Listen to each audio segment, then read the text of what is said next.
recuerdo que la orquesta típica, de ahí yo me enamoro de la flauta, oyendo el maestro Ángel Briceño, Juan Durán, que eran los flautistas, el maestro Pérez, cuando no tocaba uno, tocaba el otro la flauta, y yo me enamoré de ese sonido. Recuerdo que ellos enseñaban, por cierto, por aquí cerca, había el Ministerio de Educación, que daba por aquí, en el Quine del Truco, pero por esta calle, por aquí cerquita, había una cuestión del Ministerio de Educación, ensayaban allí, yo a veces, mi papá me llevaba para los ensayos de la típica, yo escuchando esa orquesta, wow, me enamoré de la flauta. Y tocaban los conciertos en el Calvario, ahí había para ver a los niños, de los músicos. Para ver a los músicos. Una cosa muy bonita que hay, no sé si todavía está en sí, Calvario, está 5 años que no voy. Sí está. Y lo remodelaron. Lo remodelaron, muy hermoso. Ahí pequeñitos nos iban a escuchar la típica nacional, porque papá tocaba allí, nos divertíamos, porque imagínate, recogiendo, había una fruta, no recuerdo, donde sale la parapara. La opción de metra. Para jugar la metra de los pobres. Había mucho en el Calvario. Había mucho en el Calvario. Había ramas, entonces nosotros, eso es pegó, sirve para se pegaban los libros, los cuadernos, y tú registrabas el cascarita de eso, la fruta de eso, sacaba la parapara, una peteca negra, muy negrita de madera, y con eso jugamos metra. Eso no existe, ¿no? No, ya eso no se está. Eso ya no existe. Pronto chiquitos recogíamos parapara en el Calvario. Y ahí me enamoré de la flauta. Pero yo empecé a estudiar con mi papá, y él no lo sabía. Porque yo a los 3, 4 años, yo me metí en el cuarto, yo los veía a ellos tocar. ¿No? Era de lo que toda la vida muy curioso. Y veía a papá y me encanta, yo amo el 4. Una cosa que de pequeñito. Yo veía a papá tocando y yo lo veía poner los tonos, pero viste, un niño de 3, 4 años.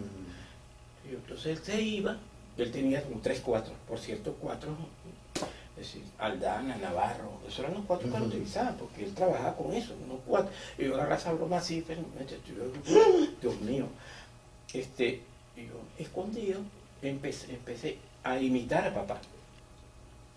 Agarraba como llaman en aquella época, las pisadas. Pero no estaba en esa época el manual ese que era anaranjado, ¿cómo que se llamaba? Telepiani. No, eso no. Porque el compadre Pancho. Telepiani era mi papá. Yo lo veía Exacto. y imitaba. Y las canciones que a mí me gustaban, que cantaban en la parranda, yo me aprendía con las canciones. O sea, que esa fue mi primera escuela, la casa. Mi papá, y eso. Tan fue así que un día mi papá era muy severo, de esos viejos, imagínate, esa gente, bueno, casi que militar, pero una cosa, bueno, casi, va a comer, levántese, era así, bien severa la cosa, ¿no? Y agarrar una cosa, pero yo sabía que eso no estaba bien hecho, porque yo no estaba seguro que si yo le decía que me enseñara, me iba a enseñar. Entonces yo, para no molestar, me aprendí los tonos en el 4, me aprendí las canciones y las cantaba. Decía Ramoncito en Cimarrona, Ramoncito en Cimarrona, que la cantaba, creo que era Rafael Montaño, si mal no recuerdo. Y así, algunos cantantes, Mario Suárez, no recuerdo, o antes, anterior de que eso. Yo tenía 4 años, 4. Entonces me oyeron cantando. El primero que me vio fue papá, me consiguió en el cuarto y yo estaba ahí inspirado, luego me di cuenta que llegó. Pasa, oyendo, pero hasta ahí, yo soy trigueño, yo creo que me empalidecí, creo que más blanco que tú. Entonces ya está, morí, ya está, me agarraron, hasta aquí llegué. Y entonces, ¿cantas otra vez? Claro, un niñito de chiquito, papá, yo no llevaba qué decir, que cante, hijo. Entonces, Ramoncito, y no sé qué otra cosa, un merengue, no recuerdo ahorita el merengue que era. Total, 3 canciones. Está bien, pero no me agarres 4 sin mi permiso. Eso fue lo que me dijo. Sí, papá, está bien, yo tengo 4 añitos. Y entonces agarraba y empezó a, Toñito, en la fiesta, ven, cante lo que estoy cantando de memoria. Me puse a cantar. Me oyó un productor, un amigo que llegó a una gente ahí que era productor de Reño Tolina. ¿Qué tal? Y entonces mira, pero este muchachito se canta bonito. Nosotros también, papá tenía un conjunto de Aguinaldo que salíamos en diciembre y a mí yo era uno de los solistas del conjunto de Aguinaldo, pero yo cantaba, si él me decía que cantara, yo quiero café y leche caliente, los de Reyes Magos, ese era el son. Pero, ajá, ya. Ahora canté, tú sabes, el conjunto de Aguinaldo. Sí. Pero cantar solo y acompañar. Entonces resulta que ahora me doy cuenta que él se sorprendió mucho, que sin enseñarlo a nadie, un muchachito se aprende con los tonos, solito, que toca y canta. ¿Cómo es eso? Si nadie nos enseñó. Entonces, yo, bueno, fui a trancar el programa de Reño Tolina. Hice 2 programas con Reño Tolina, al punto que ellos querían, en esa época, había un muchacho español, y lo llamaban Joselito. Entonces querían competir, hacer una película, porque yo tenía la voz muy aguda. Entonces querían enseñarme un repertorio y hacer un guión porque yo lo que hacía era cantar y decir seguramente un guión de una cosa, me enseñaban, pero ¿qué voy a saber yo, actor? Querían que yo hiciera una película y me iban a llevar a México.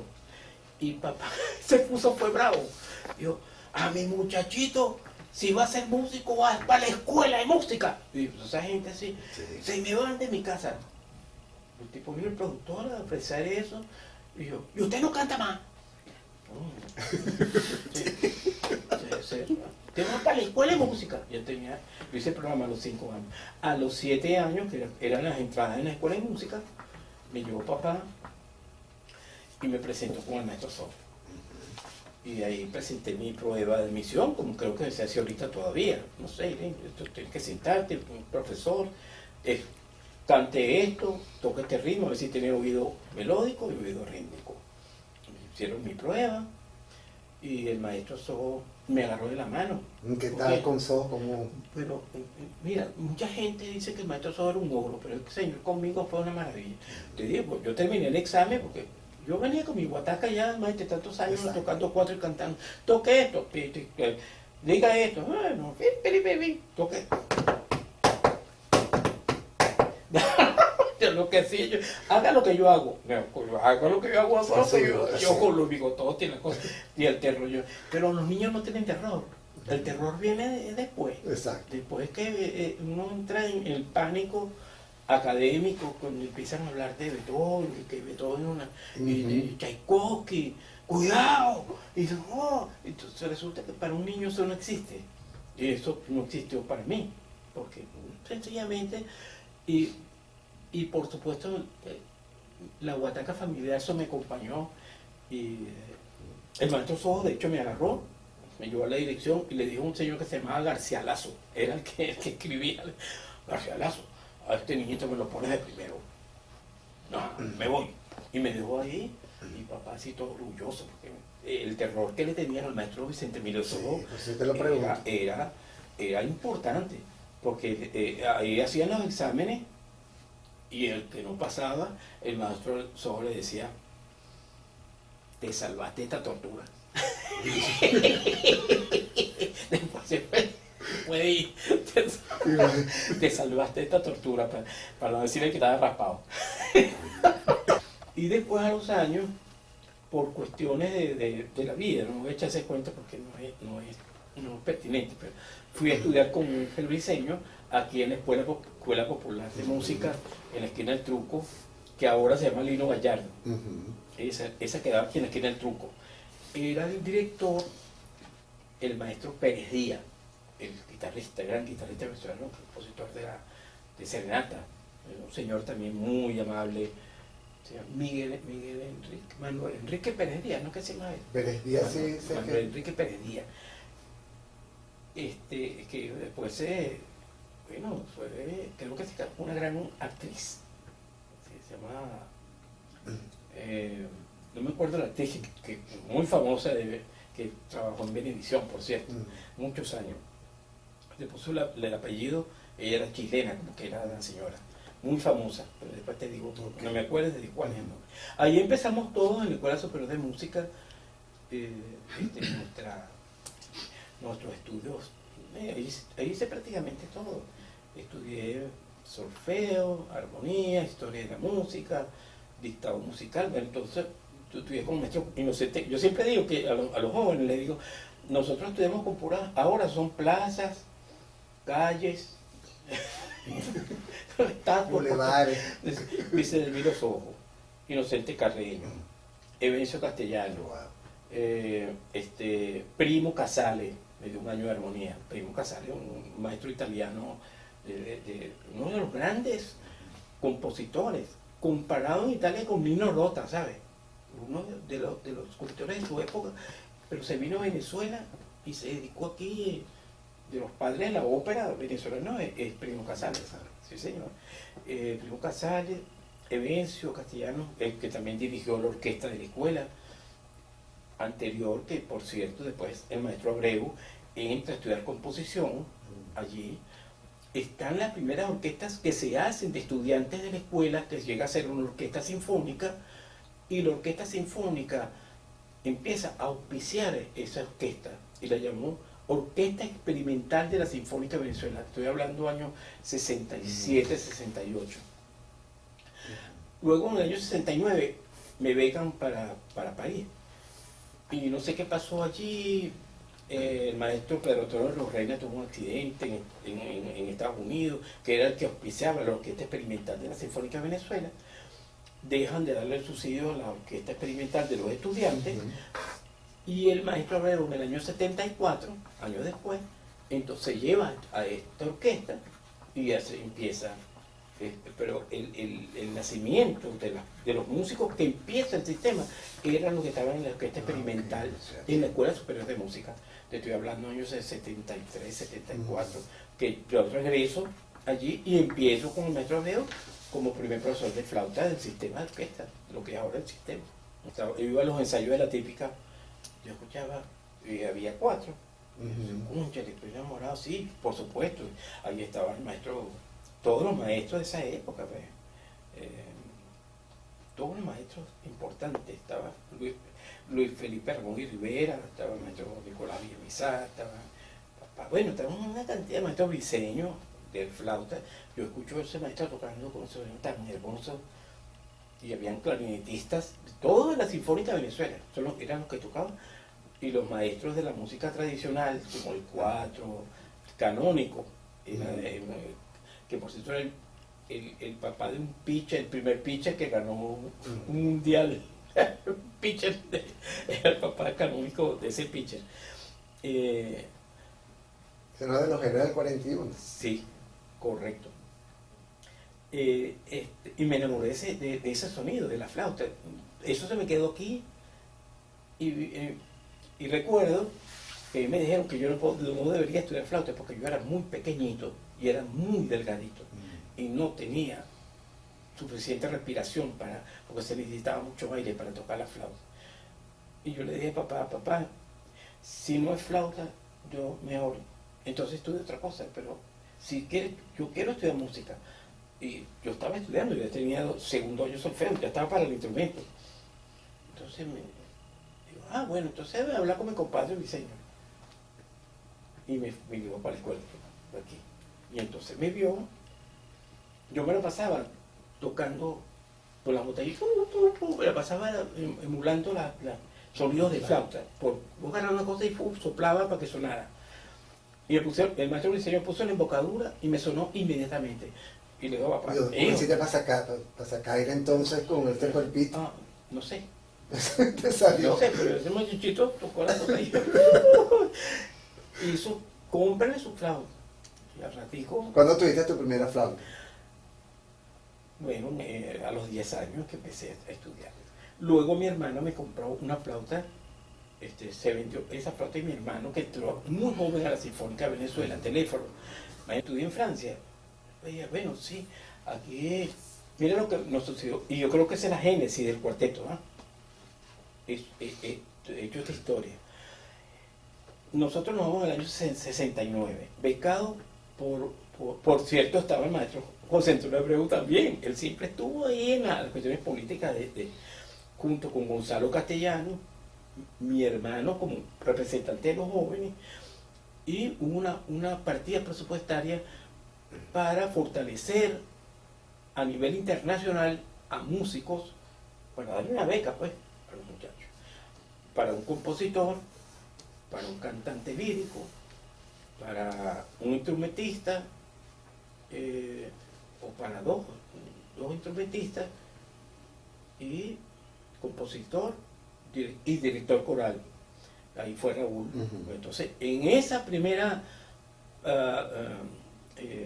jóvenes que becaron en esa época, me escogieron a mí, de la orquesta. Pues. Bueno, yo mire, Evencio Castellano, Gonzalo Castellano, Abreu, eso, mira, aquí el muchachito más joven que hay que fortalecerlo para que ya le tocaba. Mira, yo con mi flauta, un flauta de madera, y con esa flauta de madera yo tocaba el concierto de suerte de Mozart, tocaba Poulenc, tocaba cosas dificilísimas en la flauta. Cuando yo llego a Francia y veo que tocaban con flautas de plata y oro, yo decía, ¿qué es esto? ¿Cómo es esto? ¿Sabes? Estábamos nosotros aquí, bueno, un poco así como que, un poco atrasito, y en cosas técnicas, y estudios de armonía, y bueno, como es lógico, ¿no? Estamos hablando de más de medio siglo atrás. Total que empiezo a estudiar allá y la beca no llegó casi por un año. Se fue en el 71. Ya en el 70, yo me fui en el 69, okay. Final del 69, 70, y en el 71, ¿verdad? En ese margen del final del 69 al 71, no, la beca no llegaba, y tuvimos nosotros que, te podrás imaginar, eso, como eso en otro país, o sea, un ojito bastante enredado. Un amigo, por cierto, que él es un sociólogo y un gran compositor de música tradicional venezolana. Él me oyó tocar en varios sitios, pero era de la embajada de Venezuela. Nos invitaban a tocar, mire que llegaron unos músicos, mire, entonces el embajador nos llamaba y tal, y nos escucharon. Se entera este amigo que él cantaba en boas nocturnas en Francia, en París, y estaba muy en boga la música latinoamericana. Por eso Atahualpa Yupanqui, bueno, hasta Soto cantaba con la guitarra. Soto cantaba en un sitio llamado La Escala, cantaba Soto, que después nos contrataron a nosotros allí. ¿Por qué? Porque este amigo se llama Guillermo Jiménez Leal, que es el compositor de una canción que se llama Ojo Color de los Pozos, una bella canción venezolana. Nos dice, cúnchale, Toñito, pero ustedes están pelando cuando le da la gana. ¿Pero cómo es eso? Vamos para que tú veas. Y un lugar que era un restaurante, pero que era de mucho lujo y que presentaban artistas. Y estaban buscando músicos latinoamericanos porque estaba en boga eso.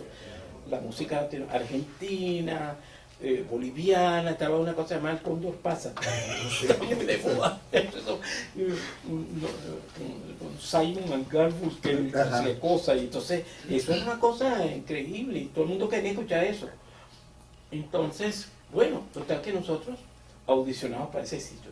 Y estaban un productor discográfico allí en ese sitio, por suerte para nosotros. Yo audicioné con Raúl, yo no invité a los demás compañeros, solamente Raúl y yo, tocando lo que yo había aprendido en mi casa desde que estoy chiquito. De los antaños del estadio, el porfiado, San José, música de Maracaibo sobre todo, y de aquí de las cosas más famosas. Hago ese repertorio, 3 canciones, y me dice el dueño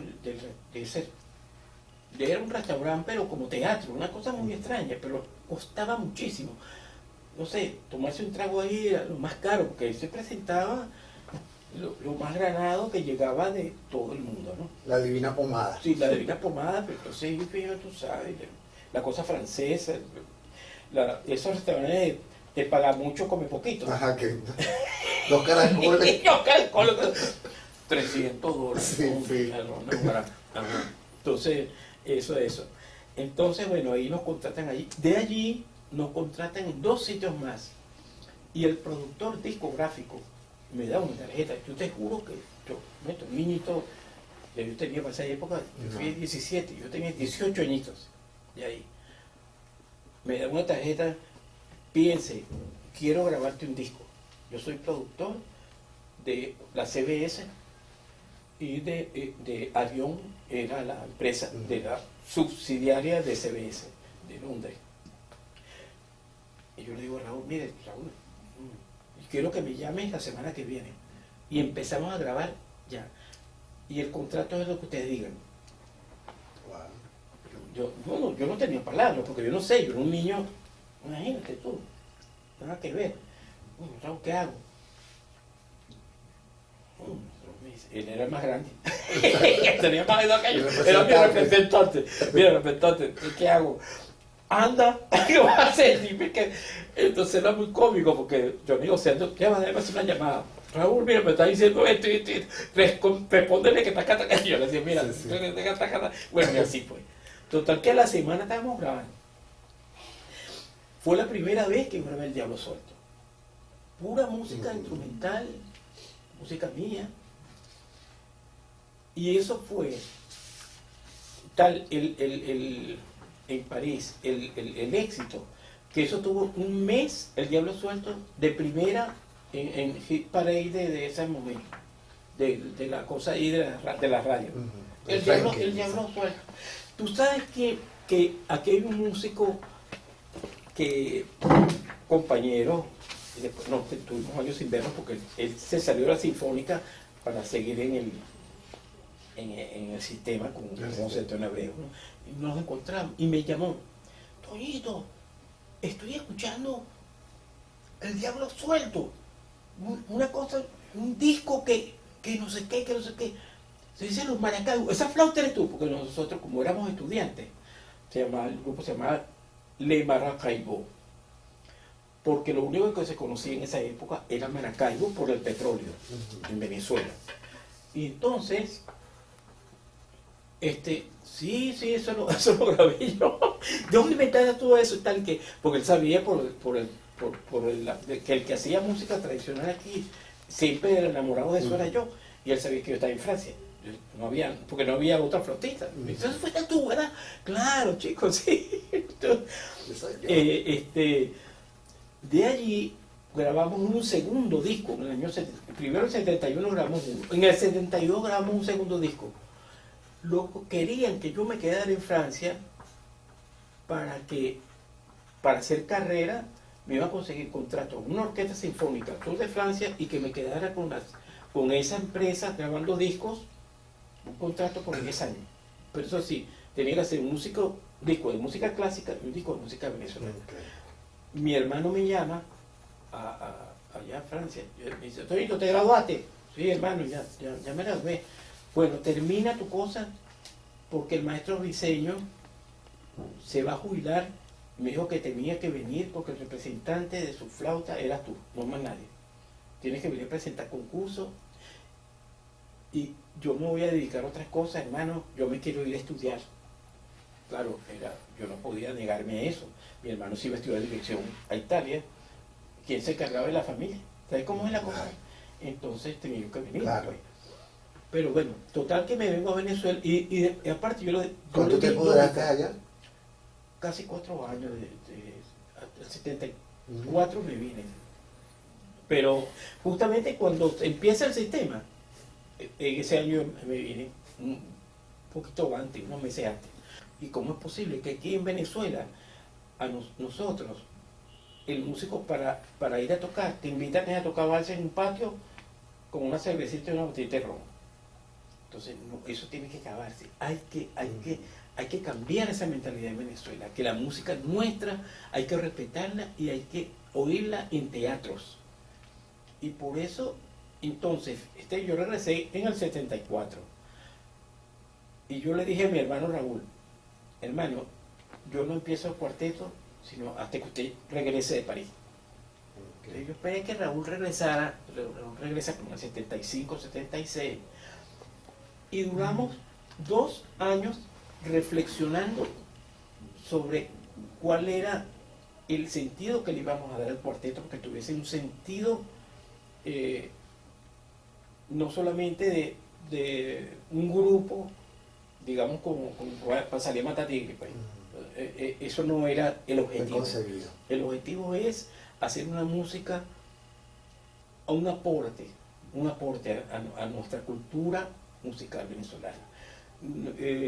Yo ni siquiera sabía que grupos de esta conformación no existían, porque aquí existían los grupos era con clarinete, que como el cuarteto Caraquita, el solista del clarinete, los otros grupos era el piano o el canto, pero nunca la flauta. Pero yo no me lo propuse como que, mira, como yo soy una cosa de esa. No había nada de eso. Era sencillamente un aporte. Y nosotros, por eso que tuve que cada disco de nosotros tiene piezas de nosotros mismos. Entonces, bueno, vamos a componer música, nuestro aporte compositivo, de ejecución, de arreglos, ¿verdad?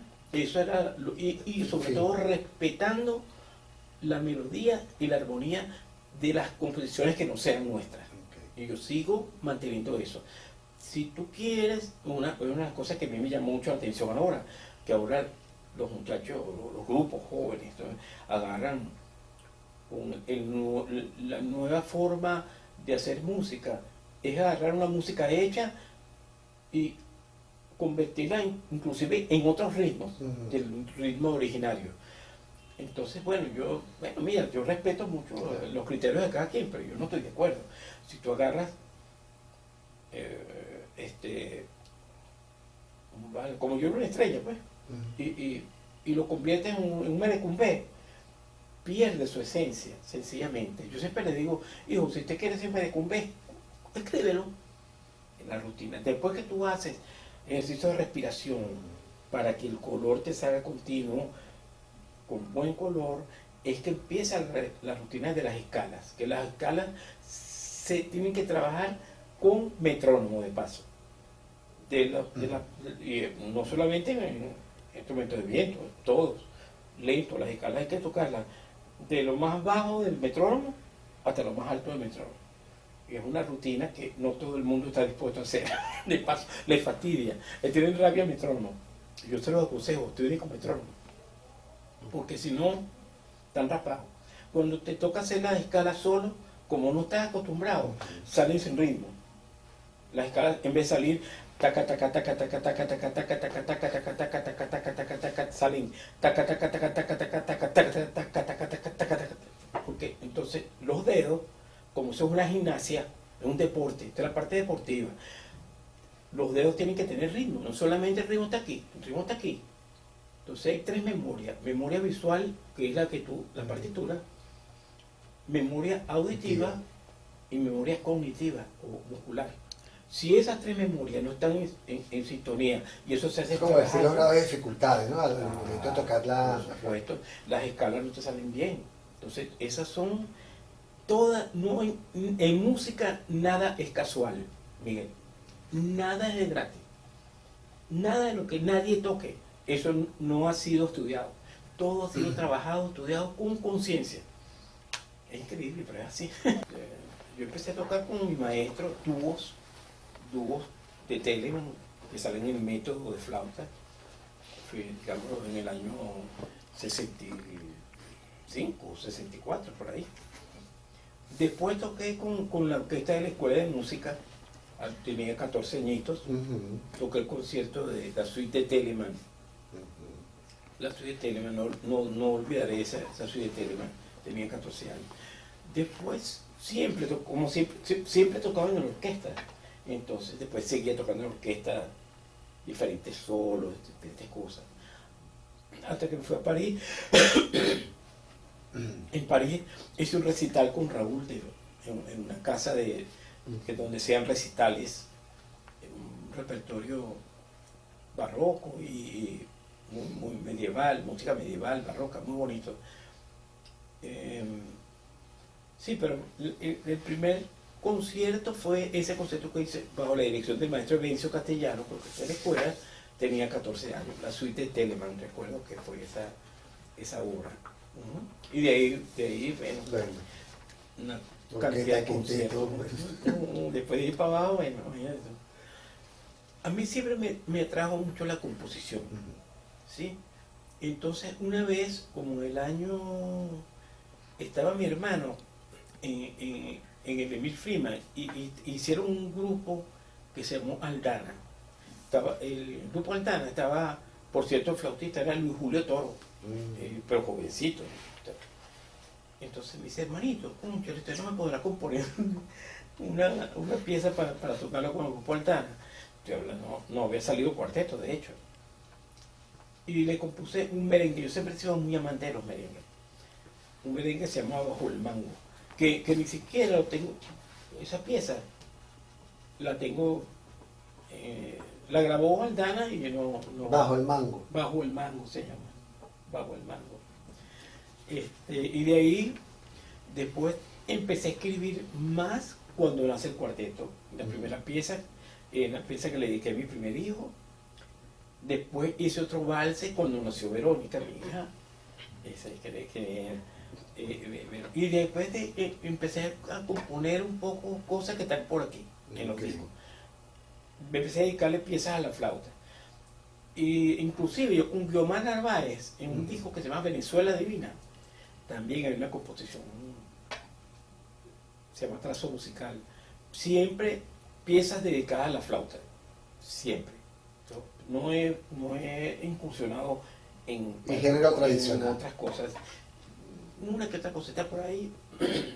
Un disco que grabó mi hija, con letras de ella y música mía. Una pieza que no recuerdo cómo se llama. Eterna Noche. Eterna Noche. Ajá. Y así, pero para letras ha sido poco lo que he hecho. Okay. Para mí la música tiene texto. Las notas y la armonía para mí es como un texto. Yo no sé, no soy poeta, yo creo que por eso que las letras para mí son las mismas notas musicales. Una cosa muy extraña. Entonces yo me voy por aquí, me voy para esta armonía, me voy para acá, y si me giro para me voy a este medio tono, me voy a tono más arriba un poco. Y juego mucho con eso.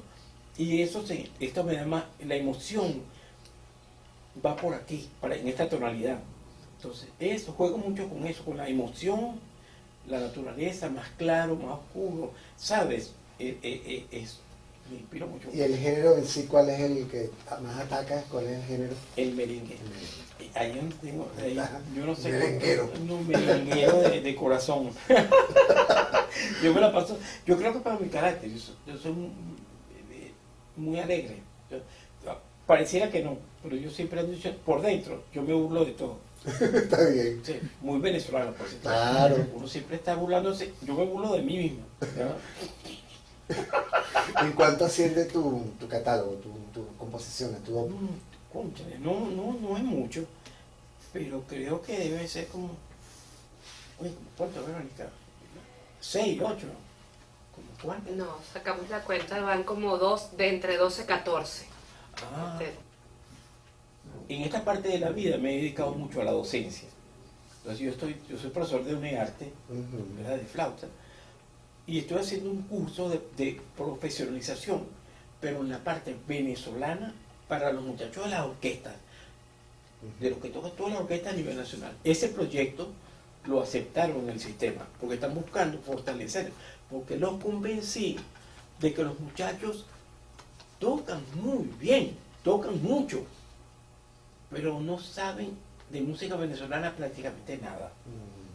Te estoy hablando que tú le puedes preguntar a cualquier muchacho. Mire, yo me he conseguido gente en mi estado que le he preguntado si conocen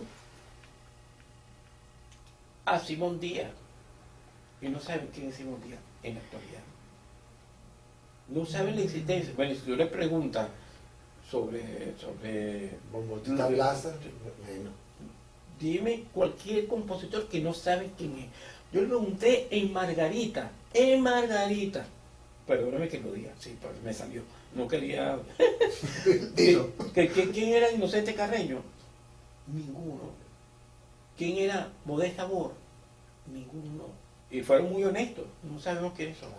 Y dice, bueno muchachos, entonces le dije, mira, entonces empezó el curso que era el perfeccionamiento del instrumento, de los instrumentos de la orquesta, en charlas sobre la música venezolana, sus compositores, su estudio y la relación que tiene que ver con los diferentes géneros a nivel nacional.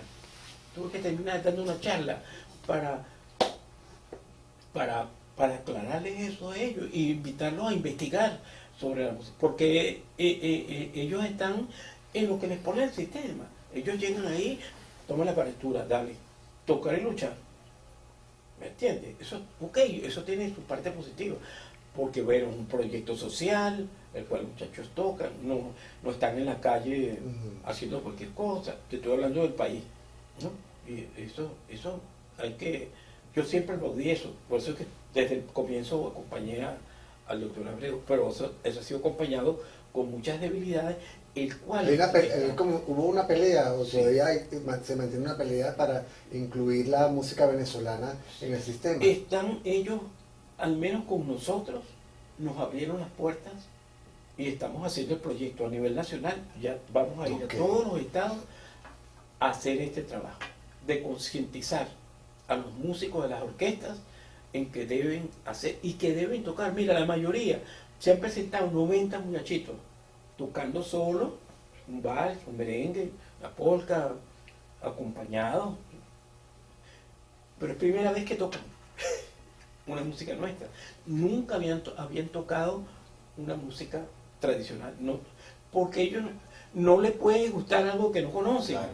Si tú no les dices, mire este vals, y cuando le pones la canción o el vals y oyen la melodía tan bonita, oye maestro, lo que pasa es que yo nunca había escuchado eso, yo nunca había tocado esto. Te estoy hablando de estos muchachos que son concertinos, que tocan hermoso, y después se enamoran. Maestro, ¿cuándo regresan?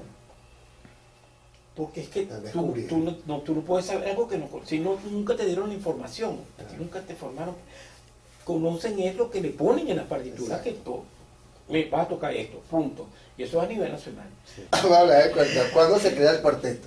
El año, bueno, como te contaba ahora, nosotros... un cariñito más al cuarteto. Claro, en el año 79, el primer concierto de nosotros, como te dije, yo esperé a Raúl que llegara de Francia, estuvimos reflexionando como 2 años de qué íbamos, cuál era el sentido de lo que era, íbamos a buscar como cuarteto. Y entonces, bueno, salimos nosotros en el año 79, en septiembre, algo así. Nos invita Simón Díaz, por cierto. Nos invitó la UCB y nos presentó Pedro León Zapata y Simón Díaz. Nosotros, de verdad, créeme que yo nunca pensé el revuelo, pues, porque por eso mismo, yo le llamo el ninguneo. Nosotros nos ninguneamos mucho, nosotros no creemos en nuestra música. Entonces, bueno, sí, fíjate que hasta yo mismo a veces, bueno, yo me toco mi valsecito de vez en cuando, mi merenguito. Sí, todo minutivo, merenguito y valsecito. Tú nunca dices, oye, voy a tocarme un vals. Muy flautica. Muy flautica, oye, humildemente. Entonces, eso es un ninguneo. Sí. En el fondo tenemos nosotros, escúchale, déjame decir, no me das un palazo por la cabeza. Que no. Entonces, o sea, con ese orgullo, ¿no? Entonces, bueno, hermano, vamos a ver qué pasa. Yo siempre he creído con mucho orgullo en lo que hacemos. Yo siempre he creído en eso. Y yo recuerdo que Pedro León Zapata nos presentó y dijo, mire, yo voy a presentar un grupo que es conformado por 2 pares de hermanos. Y si, como siempre pasa que se separan, porque eso siempre se van a separar, cosa que no pasó con los cuartetos, sino porque se nos fue Raúl, la cosa se complicó. Si se separan, ganamos nosotros, porque van a salir 2 dúos. eso fue mágico de la cosa de Perón. Comenzamos allí a tocar. Por cierto, la primera pieza que tocamos fue Pasaje del Olvido, de Simón Díaz. Una pieza un pasaje llanero, muy de Simón. Eso fue en el año 79. De ahí, mira, el público nos premió mucho, fue muy cariñoso con nosotros. Los nombran los integrantes. Los hermanos Esteves, Miguel Efrén, de Jesús, Exacto. y Raúl Fernando de Jesús también, Delgado Esteves. Mi hermano Pedro, que comenzó con el cuarteto, que después fue, años después, Teléfono, y mi persona, pues. Siempre con una gran familiaridad, con un gran amor con nosotros. Siempre fue una familiaridad. Porque ha durado, porque los cuatro se la llevan bien. Sí, y ahí ha habido había un gran rapport por esa amistad que hicimos con Raúl en París, que te dije, la génesis es que nosotros vivimos experiencias muy hermosas en París, y después que grabamos 2 discos de música venezolana, yo vine convencido que si eso pasó en París, eso tenía que pasar en Venezuela, porque no iba a pasar aquí, pues.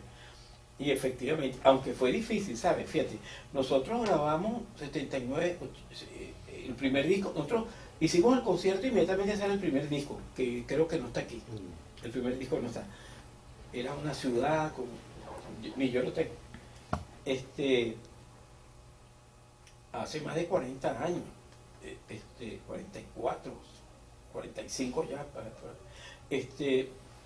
Lo que te iba a decir, que lo hacemos nosotros y nos premiaron pues con mucho cariño. Yo decía, cónchale, qué bien, música instrumental. Inmediatamente nos vuelven a llamar, porque eso nosotros compartimos con Simón, o sea, hasta Simón, claro, la gente iba más, ¿no? Entonces porque Simón estaba en su momento. El tío y me Simón. acompañamos esto. Yo voy a presentar este grupo y no nos dejaron, tocamos un poco de canciones. Y después volvimos, la Universidad Central se nos convirtió, ya Raúl era también, nos tenía mucho cariño porque Raúl dirigía el Orfeón, empezó a dirigir después de la tragedia de las Azogues. Entonces Raúl era muy cercano a la Universidad Central. La orquesta sinfónica en una época tocaba en la Universidad Central y yo tocaba en la Sinfónica. O sea que nosotros con la universidad teníamos mucha Los conciertos cercanía. a las 11 de la mañana. Claro, los domingos a las 11 tocábamos. Seguramente yo ya te di esos conciertos. Sí, te aplaudí. Pues claro, estaba el perrito, aquel perrito que era famoso, que daba vueltas ahí, después se desapareció, pero años ese perro de la universidad, oyendo los conciertos. Entonces tenemos mucha familiaridad y tocamos la sala de conciertos, tocamos allí, y después empezamos a salir con lo que llamaba el CONAC, Consejo Nacional de la Cultura. Nos llamaron para que fuéramos a los estados, a tocar las casas de la cultura de los estados. Y eso fue realmente una cosa bastante difícil los comienzos, en el 79, ¿no? Pero resulta que nosotros nos damos a conocer porque aquí vino una gran cantante brasileña, se llama María Bethânia. La primera vez que vino María Bethânia al país. Ella pidió que ella no quería lo que llamaban la cortina, la compensación. Sí. Pues otra cantante. Los teloneros. Telonero, auténticamente telonero. Entonces, María Bethânia no quiso telonero cantante, sino tenía que ser un grupo que buscaran el mejor grupo de música instrumental. En ese momento, el único, porque nadie, por eso, porque la orquesta nadie se atrevía. De paso que en esa época, todavía la Sinfónica de Venezuela, tú por estatutos, tú no podías hacer música popular, so pena ser despedido de la orquesta. Entonces yo cuando toqué en el 79, yo presenté el disco, le dije, mire señores, yo hice esto, para que no haya chisme a la directiva. Si a ustedes les parece, si no, yo renuncio. Me digo, bueno, no, Toñito, ya va, pero espérate. Pero es que esto es música de cámara, esto es otra cosa. Entonces, no, puede continuar haciendo el trabajo, tú vas a enaltecer, Sí. tócate una cosa aquí de maestro Carreño, pues, ¿cómo no, maestro? Vamos a ver, ¿sabes?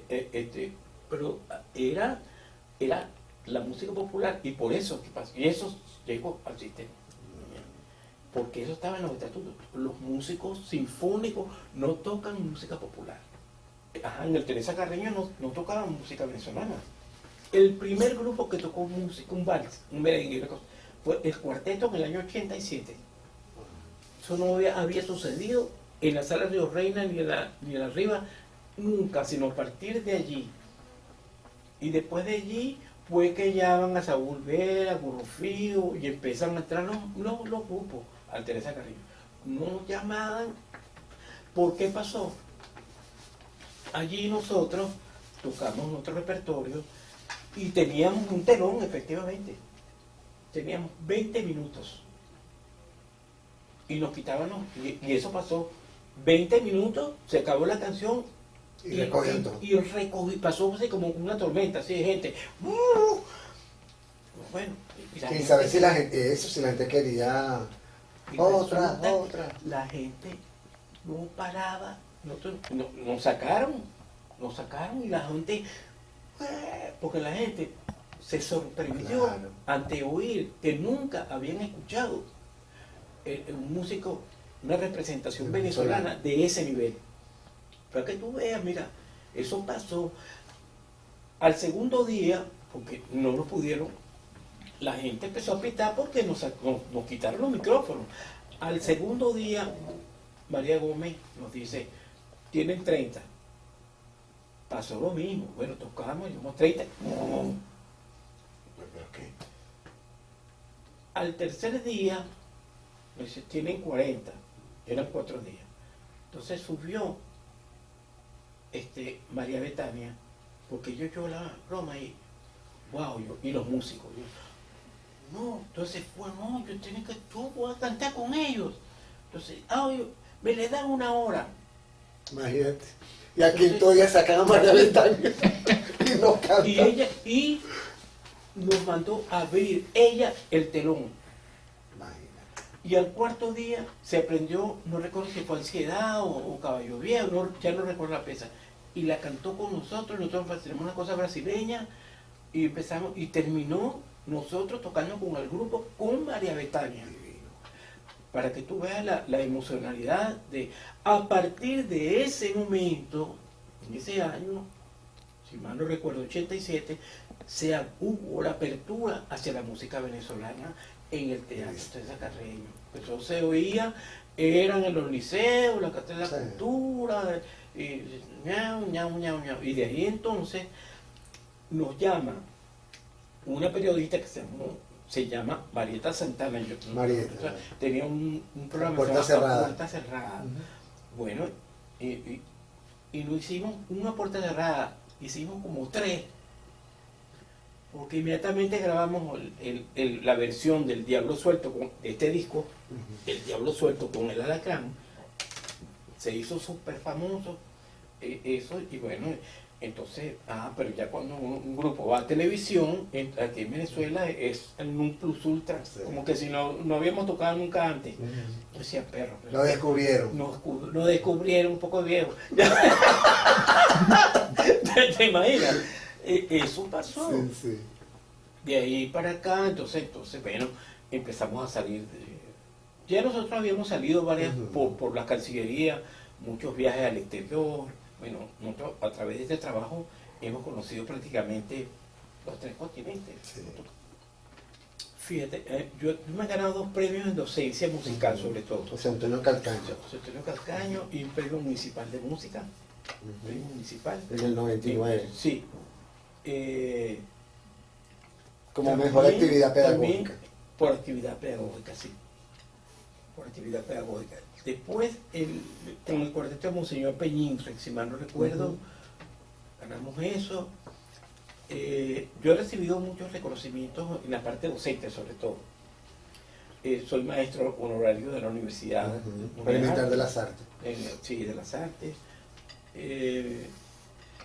Hay otros reconocimientos.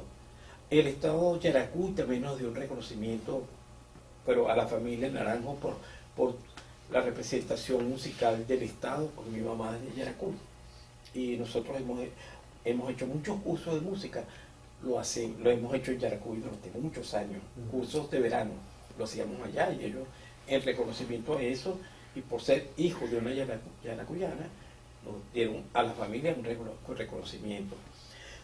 Recuerdo que también un reconocimiento en el 2010 el cuarteto grabó un disco con Ilan Chester, lo produjo Miguel, por cierto, y él se ganó un Grammy por ese disco. Y a nosotros, yo no sabía que cuando tú haces, tocas, y yo en ese disco yo toco un poquito bandola, y grabé en ese disco, bandola, en ese disco, que era un reconocimiento como parte del disco.